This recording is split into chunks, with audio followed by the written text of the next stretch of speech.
Hello everyone, welcome back to another incredible lesson. So আজকে আমি discuss করব কি use of able to and unable to in spoken English. Okay, so আমরা spoken ইংলিশে able to এবং unable to কিভাবে ব্যবহার করি, অর্থাৎ এর অ্যাপ্লিকেশন আমরা কিভাবে করি ডে টু ডে লাইফে, যে কনভারসেশন আমরা করে থাকি। ওকে, সো খুবই ইজিলি আমি আজকে এক্সপ্লেন করব যে আচ্ছা, আমরা প্রত্যেকে জানি না ক্যান ক্যান মানে কি?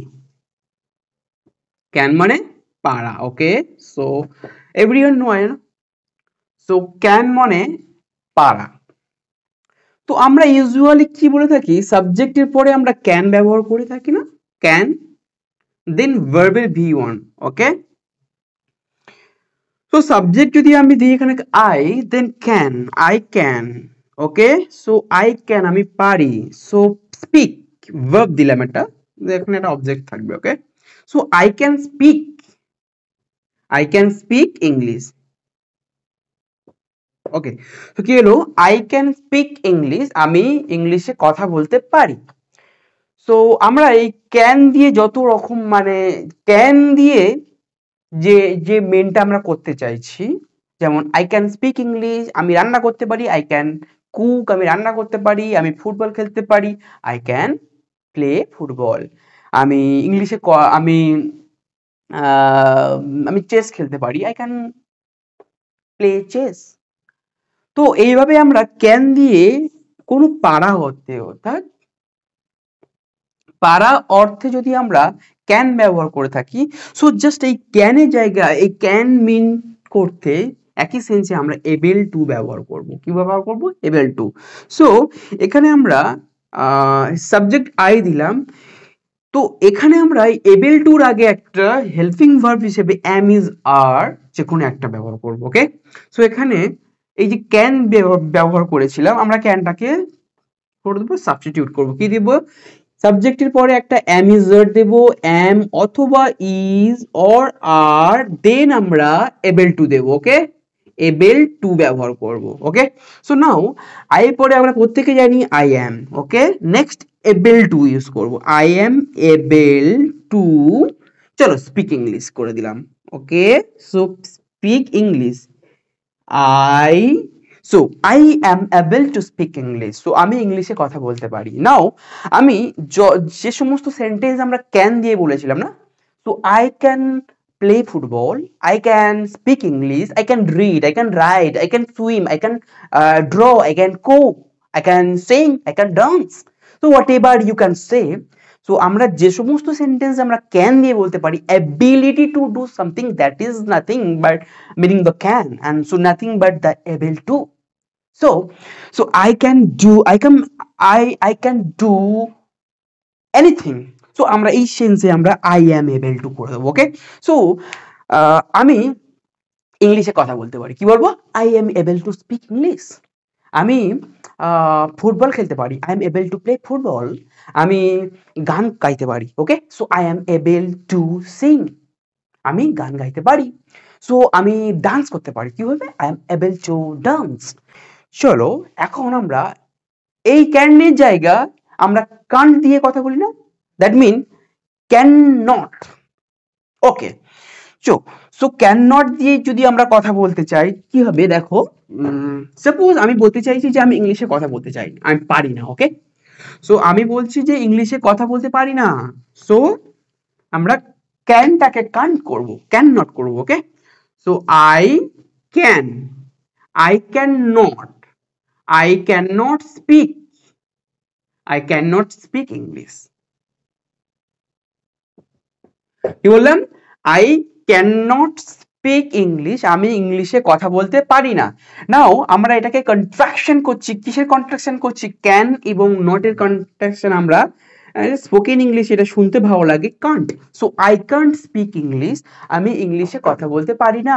I can't speak English, I can't read English, আমি ইংলিশ পড়তে পারি না। আই কান্ট রাইট ইংলিশ, আমি ইংলিশ লিখতে পারি না।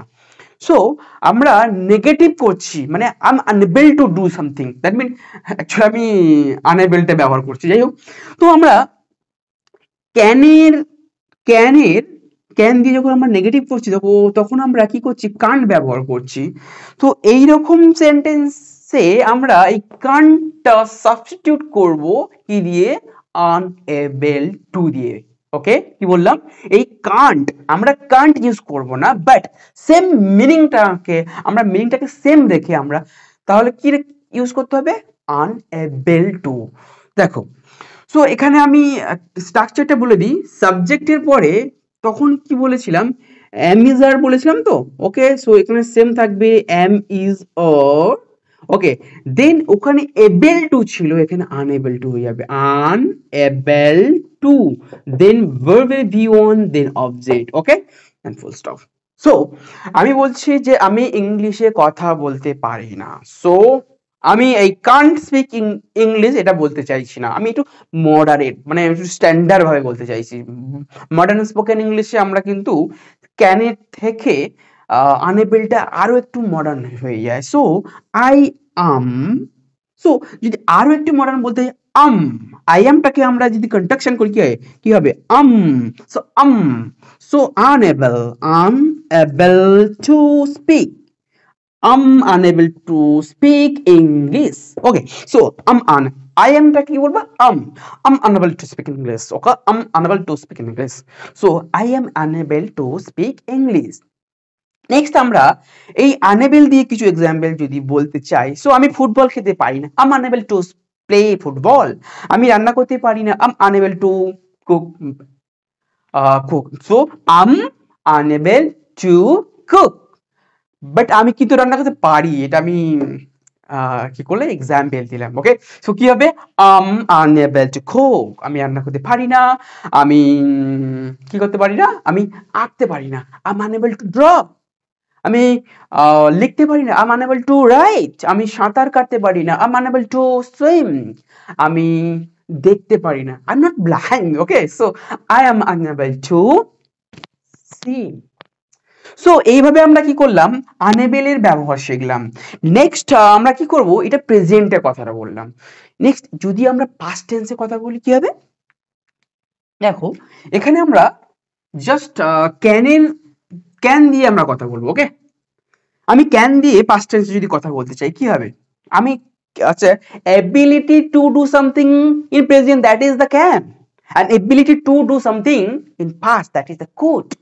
মিনিং অফ কুড অর্থাৎ কিছু করতে পারতে, মানে কিছু করার এবিলিটি ছিল, ability to do something in past অর্থাৎ অতীতে কিছু করার ক্ষমতা, মানে সামর্থ্য ছিল। সো সেই রকম সেন্সে কি করি আমরা, সাবজেক্টের পরে আমরা কুড ব্যবহার করি না, could, then verb v1 and then object. Okay, so I could play, I could, so আমি একটা এক্সাম্পল দিচ্ছি, সাবজেক্ট হিসেবে আমরা ক্যান ব্যবহার করলাম। ওকে, so could, I could so play করে দিলাম। ওকে, could play football. Okay, so I could play football, I could play football মানে আমি অতীতে আমি ফুটবল খেলতে পারতাম, এটাকে এক্সপ্রেস করতে গিয়ে কি বললাম, আই কুড প্লে ফুটবল। নাও আমি যদি এটা ওয়েল করে দিই, ওয়েল আমি ভালো ফুটবল খেলতে পারতাম, রিয়েলিটি কিন্তু আমি অতটা ভালো খেলতে পারতাম না। Okay, so that's not a matter. So I could play football well, আমি ভালো ফুটবল খেলতে পারতাম, আমি ভালো ইংলিশে কথা বলতে পারতাম, but as of now I am unable to speak English. তো নাথিং বাট, সো দেখো যদি বলি আমি অতীতে ভালো কথা বলতে পারতাম বাট এখনো বলতে পারি না, কারণ ল্যাক অফ প্র্যাকটিস। ও ল্যাক অফ প্র্যাকটিসের জন্য আমি এতটা ভালো স্পিক করতে পারি না। তো এইরকম সেন্সে আমি কিভাবে বলবো, I could speak, I could speak, আমি পারতাম কথা বলতে, I could speak English. Okay, so I could speak English, আমি ইংলিশে কথা বলতে পারতাম, that mean as of now I'm unable. ওকে, ঠিক আছে। বাট এখন দেখো আমরা কুডের জায়গায় আমরা আনএবল দিয়ে কি করব, কথা বলবো, এবেল দিয়ে কথা বলবো। ওকে, চলো প্রথমে আমরা অ্যাকচুয়াল এই সেন্টেন্সটা তো নেগেটিভ না, সো পজিটিভ, আই কুড দিয়ে আমি পারতাম। সো আমরা কুডটাকে আমরা সাবস্টিটিউট করব কি দিয়ে, এখানে জাস্ট আমরা এই হেল্পিং ভার্বটাকে পাস্ট টেন্স করে দেবো। কি বললাম, এই হেল্পিং ভার্বটা আমরা কি করে দেবো, ওয়াজ ওয়ার করে দেবো, ওয়াজ ওয়ার করে দেবো। ওকে, So now was and were. Was was, so sorry, this is not writing work. So now আমি যদি বলতে চাই I was, okay, I was able, I was able to speak English, okay. So আমি কি বললাম, I was able to speak English, মানে আমি ইংলিশে কথা বলতে পারতাম। আমি যদি বলি যে আমি অতীতে ফুটবল খেলতে পারতাম ভালো, so I was able to play football well. আমি অতীতে ভালো আঁকতে পারতাম, I was able to draw well. আমি সাঁতার কাটতে পারতাম, I was able to swim. আমি আঁকতে পারতাম, I was able to draw. আমি খেলতে পারতাম, I was able to play. আমি ইংলিশে কথা বলতে পারতাম, I was able to speak English, okay. So now এটাকে যদি আমরা নেগেটিভে বলতে চাই কি হবে, সো এখানে জাস্ট আমরা সাবস্টিটিউট করব কি দিয়ে, আনএবল দিয়ে। So I was unable, okay, I was unable করে দিয়ে করে দেবো আনএবল। সো আমি যদি বলি আমি না আগে ইংলিশে কথা বলতে পারতাম না, এটা অনেকটা সিগনিফিকেন্স, কথাটার মধ্যে সিগনিফিকেন্স আছে। আমি আগে বলতে পারতাম না বিকজ আমি আগে প্র্যাকটিস করিনি বা শিখিনি। সো বাট আমি এখন কথা বলতে পারি কারণ আমি প্র্যাকটিস করি usually. So that's why I am able to speak English. So এইরকম সেন্সে কি হবে, আমি অতীতে কথা বলতে পারতাম না, কি হবে, I was unable to speak English, I was unable to speak English. Okay, যদি বলি আমি অতীতে ভালো খেলতে পারতাম না, I was unable to play, okay. So unable to play was whatever the game you want to say, like football, cricket, chess and mobile game, okay. So I think all of you got it. So আমরা তাহলে আজকের লেসনে কি শিখলাম, can, okay. So ক্যানের ক্যানটাকে substitute করব আমরা কি দিয়ে, able two দিয়ে, এবং কুডটাকে কি করছে, আমরা জাস্ট ওই কুডের জন্য আমরা ওয়াজ অ্যামিজারটাকে ওয়াজওয়ার করে দিচ্ছি, এবং কানটাকে আমরা আনএবল করছি, এবং কুডটাকে আমরা ওয়ার সাথে আমরা অ্যাবল করছি, ওকে। চলো আজকের এই ছিল লেসন, নেক্সট দেখা হচ্ছে নেক্সট ভিডিওতে নেক্সট টপিক নিয়ে। ততক্ষণ পর্যন্ত টাটা বাই।